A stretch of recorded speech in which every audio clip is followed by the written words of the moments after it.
Pemirsa, terima kasih Anda masih di Sido Today. Pemirsa, kita ke informasi berikutnya. Sebuah mobil bus pengangkut mahasiswa di Kota Palembang ludes terbakar. Kebakaran diduga akibat korsleting kabel listrik pada kendaraan.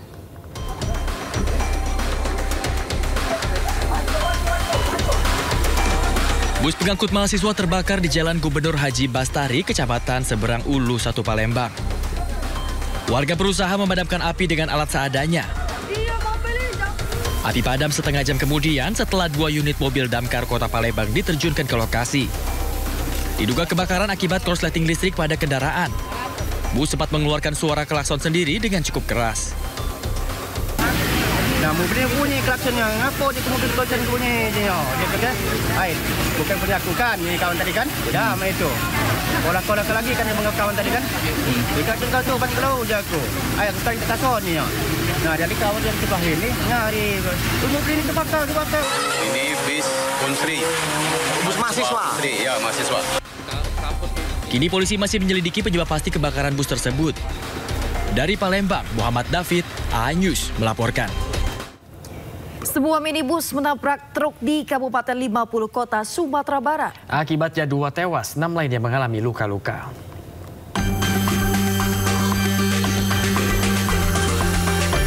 Sebuah minibus pemudik asal Riau menabrak truk di Nagari Tanjung Pau, Pangkalan Kabupaten 50 Kota Sumatera Barat.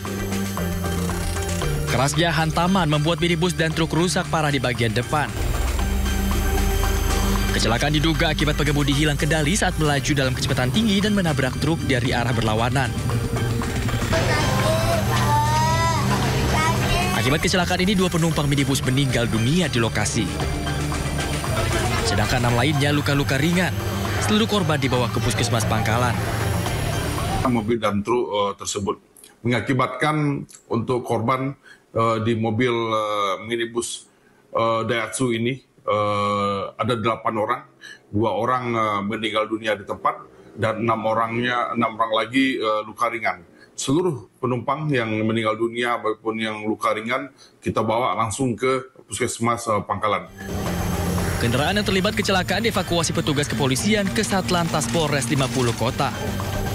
Polisi masih menyelidiki penyebab pasti kecelakaan. Dari Kabupaten 50 Kota Sumatera Barat, Agung Sulistyo, A-News melaporkan.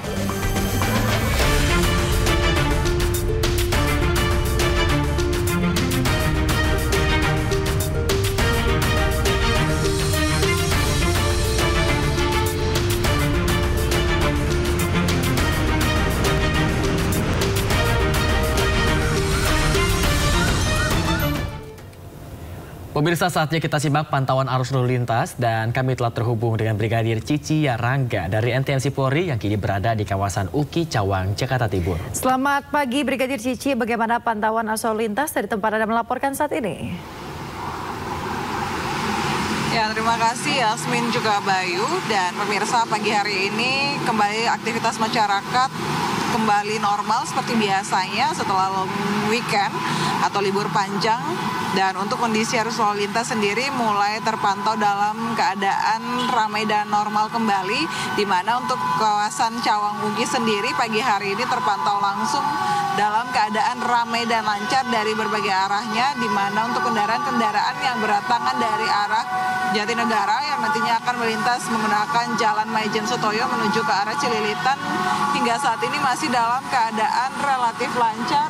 Terjadi perlambatan kecepatan kendaraan juga antrian traffic light khususnya bagi para pengendara dari arah Jatinegara yang nantinya akan mengambil lajur sebelah kanan menuju ke arah Cawang ataupun ke arah Pancoran.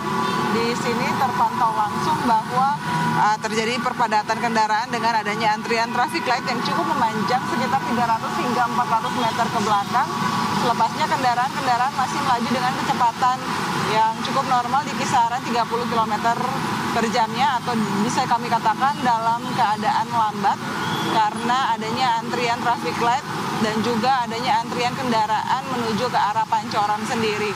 Dan untuk kendaraan-kendaraan yang berdatangan dari arah sebaliknya, yaitu dari arah Dewi Sartika yang nantinya akan lurus menuju ke arah Jatinegara ataupun ke arah Senen dan Matraman, juga hingga saat ini masih dalam keadaan terjadinya perlambatan kecepatan kendaraan. Hal yang sama juga dikarenakan adanya pertemuan arus lalu lintas khususnya bagi para pengendara yang nantinya akan mengambil lajur sebelah kiri untuk berbelok ke arah Pancoran ataupun ke arah Semanggi. Dan kendaraan-kendaraan yang melintas sampai dengan pagi hari ini masih terbilang dalam keadaan ramai dan lancar. Peningkatan jumlah volume arus kendaraan sudah mulai terjadi pada kawasan Cawang Uki. Terpantau langsung juga di lapangan bahwa petugas kami masih terus melakukan pengaturan lalu lintas demi mengurai kepadatan kendaraan yang terjadi pada sekitaran kawasan ini. Untuk itu kami menghimbau bagi para pengendara yang nantinya akan melintasi kawasan Uki ataupun yang akan melintasi kawasan ini untuk tetap mengikuti arahan dan petunjuk dari rekan-rekan kami yang sedang bertugas di lapangan. Dan pemirsa, untuk menjadi informasi penting bahwa berdasarkan data Resmes Korlantas Polri, angka kecelakaan lalu lintas yang kami terima selama 1x24 jam di seluruh Indonesia telah terjadi sebanyak 221 kasus laka lantas dengan rincian 33 meninggal dunia, 34 luka berat, dan 276 luka ringan. Dari 221 kasus laka lantas yang terjadi, 99% terjadi di jalan non-tol. Untuk itu kami terus menghimbau bagi para pengendara agar tetap tertib berlalu lintas demi menjaga keamanan Anda pribadi tetapi juga keamanan bersama di jalan. Untuk pemirsa yang ingin mengupdate informasi-informasi seputaran arus lalu lintas, kami siap melayani Anda. Anda dapat menghubungi call center kami di 1500669 ataupun melalui SMS center di 9119. Demikian Bayu dan Yasmin yang dapat kami bagikan langsung dari kawasan Cawang Uki, Jakarta Timur, dan silakan kembali ke Anda di studio. Baik, terima kasih Brigadir Cici Arangga atas laporan Anda dari kawasan Uki Cawang, Jakarta Timur. Selamat bertugas kembali dan salam presisi.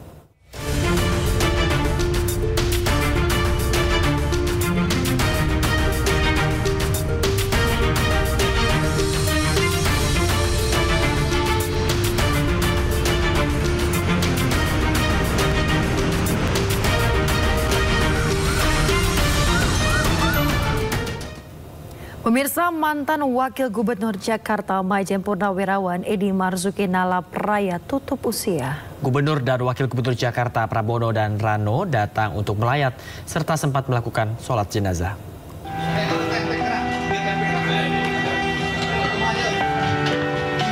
Gubernur dan Wakil Gubernur Jakarta Pramono dan Rano menghadiri persemayaman Maijen Purnawirawan Edi Marzuki Nalapraya di Padepokan Pencaksilat Taman Mini, Jakarta Timur. Dalam kesempatan ini, Pramono dan Rano juga menyampaikan duka cita yang mendalam kepada keluarga almarhum. Selain menghadiri persemayaman, keduanya juga ikut menyalati jenazah dan berada pada syaf atau barisan paling depan. Sebagai masyarakat Jakarta, kami sangat kehilangan. Bagi saya pribadi ini kehilangan yang luar biasa. Karena tadi Pak Nur juga bilang 2 bulan yang lalu kami baru saja diterima di rumah beliau di Puncak. Ya itulah kita bicara. Itu aja. Diberitakan sebelumnya Edi Marzuki Nalapraya meninggal dunia pada Selasa pukul 9:50 waktu Indonesia Barat di Rumah Sakit Pondok Indah, Jakarta. Edi meninggal pada usia 93 tahun. Edi menjabat sebagai Wakil Gubernur Jakarta periode 1984 sampai dengan 1987, mendampingi Gubernur Jakarta saat itu R. Suprapto. Edi juga pernah menjadi Ketua Umum Ikatan Pencaksilat Seluruh Indonesia dan disebut sebagai Bapak Pencaksilat Dunia. Tim Liputan iNews melaporkan. Presiden Prabowo Subianto melayat mantan Wakil Gubernur Jakarta yang juga Bapak Pencaksilat Dunia, Maijen Purnawirawan Edi Marzuki Nalapraya di Padepokan Pencaksilat Taman Mini Indonesia Indah, Jakarta Timur. Selamat datang kepada Bapak Presiden Republik Indonesia. Presiden Prabowo Subianto melayat ke Bapak Pencaksilat Indonesia yang juga pernah menjabat sebagai Wakil Gubernur Jakarta tahun 1984 hingga 1987. Maijen TNI Purnawirawan Edi Marzuki Nalapraya di Padepokan Taman Mini Indonesia Indah, Jakarta Timur. Bapak Pencaksilat Indonesia meninggal dunia pada usia 93 tahun di Rumah Sakit Pondok Indah, Jakarta. Prabowo mengenang sosok Edi sebagai sosok pahlawan yang berjiwa patriot dan juga membesarkan pencaksilat sebagai salah satu warisan bangsa.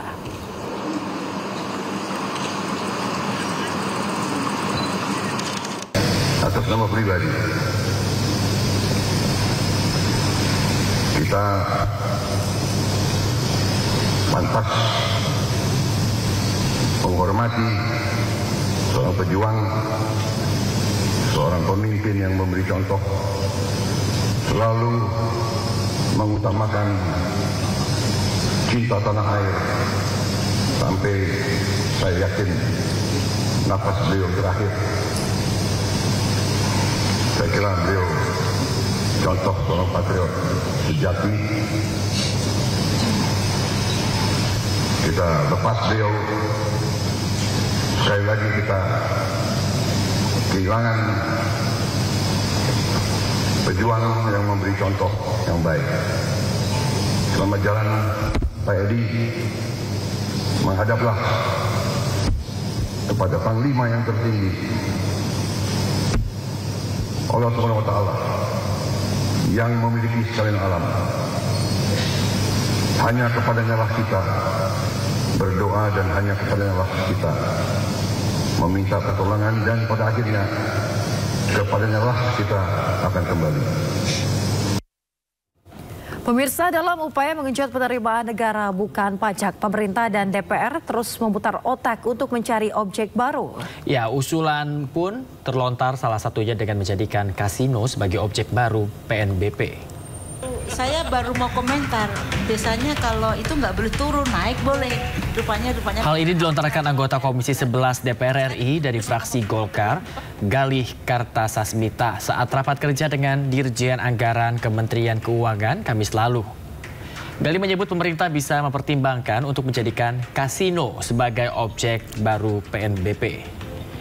Usulan dilontarkan Galih dengan berkaca pada Uni Emirat Arab yang membuka kasino sebagai sumber pendapatan baru negara agar selamanya tidak bergantung pada sumber daya alam saja.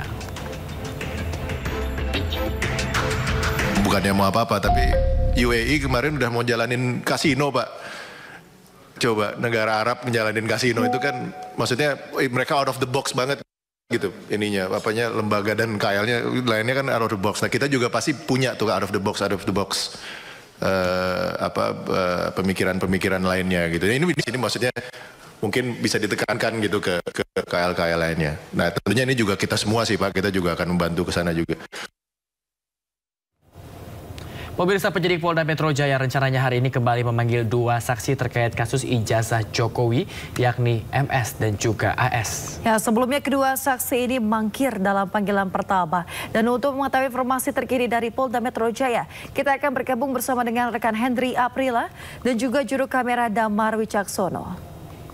Ya, Hendry, selamat pagi. Apakah ada tim penyidik hari ini akan kembali memanggil saksi MS dan AS terkait kasus dugaan ijazah palsu Jokowi, Hendry? Ya, baik Bayu, Yasmin dan juga pemirsa, untuk saat ini kami lihat dan juga kami pantau di Polda Metro Jaya, Jakarta. Ini rencananya akan melakukan pemanggilan 2 saksi dalam dugaan kasus pemalsuan ataupun ijazah palsu Presiden Republik Indonesia nomor 7, yakni Joko Widodo. Di mana memang untuk saat ini kami belum melihat tanda-tanda maupun pergerakan yang cukup berarti dalam pemeriksaan yang akan dilanjutkan. Kalau memang sebelumnya di hari Jumat, tepatnya pada tanggal 9 Mei 2025 ini telah dilakukan pemanggilan, namun kedua saksi ini belum dapat hadir ataupun mangkir dalam pemanggilan ini. Yang memang 2 diantaranya adalah Michael Sinaga selaku host Senanta Podcast dan juga Abraham Samad ataupun AS, mantan ketua KPK yang telah dilakukan pemanggilan.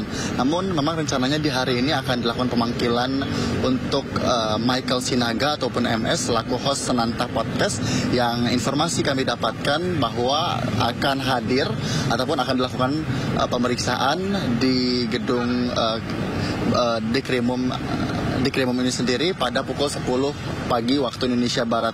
Yang kemudian Yasmin, Bayu dan juga pemirsa, sedikit kita mengulas kembali dalam dugaan kasus ijazah palsu Presiden Republik Indonesia yakni Joko Widodo, Presiden nomor 7 ini sendiri memang sudah dilakukan pelaporan secara resmi tepatnya pada tanggal 30 April 2025 di Polda Metro Jaya.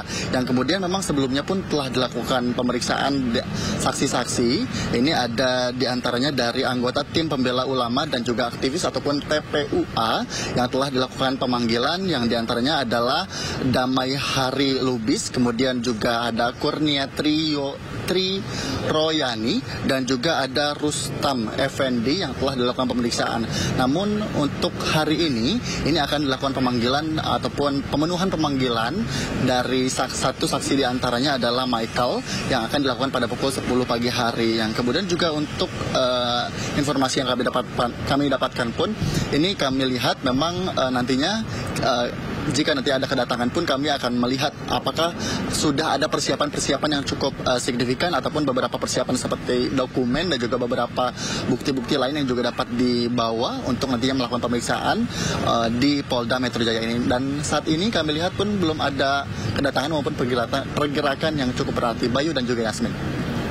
Ya, kita akan terus pantau hingga nantinya mungkin ada rencana yang tadinya untuk memanggil AS dan juga MS mungkin akan direalisasikan. Kami akan terus memantau melalui Anda, Henry, dan juga juru kamera Damar Wicaksono. Terima kasih banyak telah mengabarkan. Selamat kembali bertugas dan jaga kesehatan Anda berdua. Bus Sholawat siap mengantar jemput jemaah calon haji Indonesia selama 24 jam penuh. Informasi haji akan hadir usai jeda yang satu ini. Tetaplah di Sido Today.